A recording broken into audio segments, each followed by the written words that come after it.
Go, go, go. Go, go, go. Go, go, go.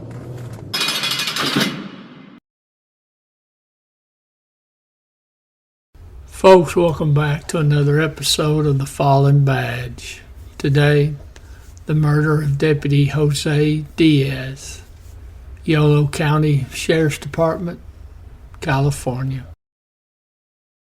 Deputy Diaz was 37 years old. He'd been with the Yolo County Sheriff's Office for about 4 years. He was survived by 3 children.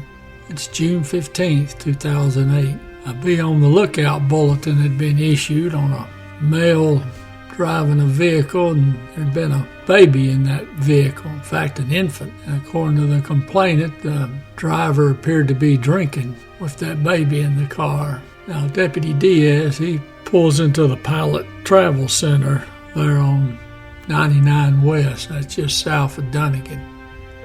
Now what he didn't know was the subject inside the car was a parolee, and resource material pointed out that find out he was a fairly violent individual and allegedly a gang member. Now Deputy Diaz, he sees the vehicle there on the lot. I believe they had a tag number and a description. So now he pulls in behind the vehicle there on the lot of the travel center and lights it up. Then the vehicle starts pulling through the lot, and then it stops at one point. Suspect puts his window down and is leaning out, saying something to Deputy Diaz. Now Deputy Diaz, he gets out of his vehicle and he starts walking up to the suspect vehicle. And you can see he's just now drawing his pistol because he knows there's something up with this fellow. And then the suspect, he takes off. Deputy Diaz, he starts pursuing the suspect vehicle. Now it turns and it goes north on Highway 99 up into the town of Dunigan. Now, during this 5-minute chase, suspect, he turns around and comes right back at Deputy Diaz. So Deputy Diaz, he does a U-turn and he's still chasing the suspect. Suspect gets down the road there and turns around, does the same thing, drives right at the deputy. And then the suspect vehicle, it whips down County Road 5. Now the section he turned on, that dead ends right there by Interstate 5. So Deputy Diaz is heading down this little old gravel road because that's all it is.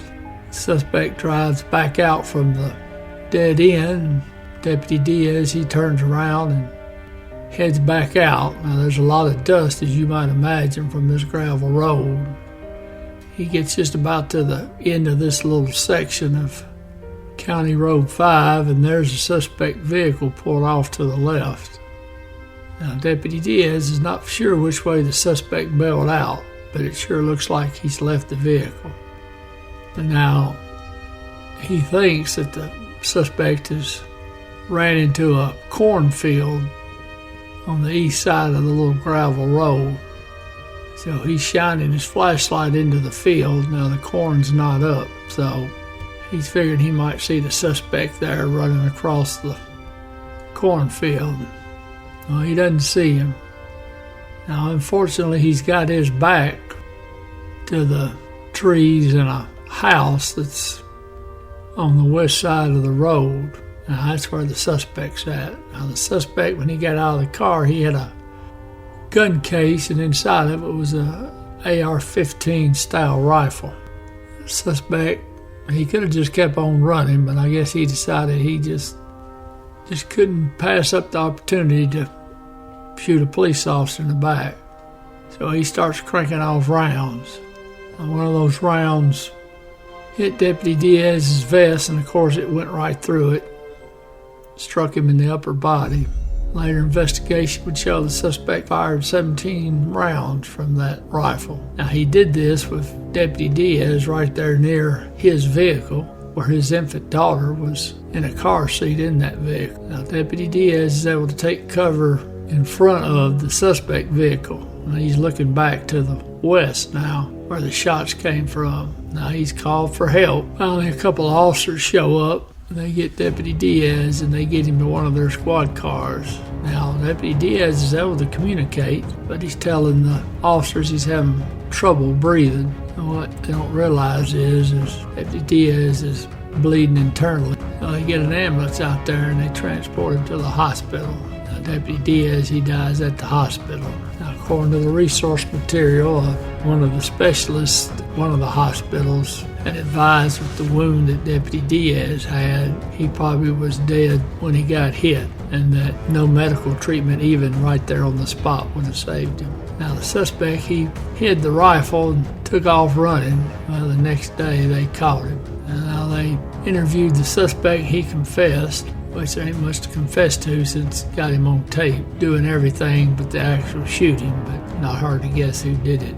The jury convicted the suspect multiple charges, including first-degree murder with 4 special circumstances. And the jury came back and said the suspect should die. As far as I know, the suspect still sits on death row or still sits in prison one way or the other.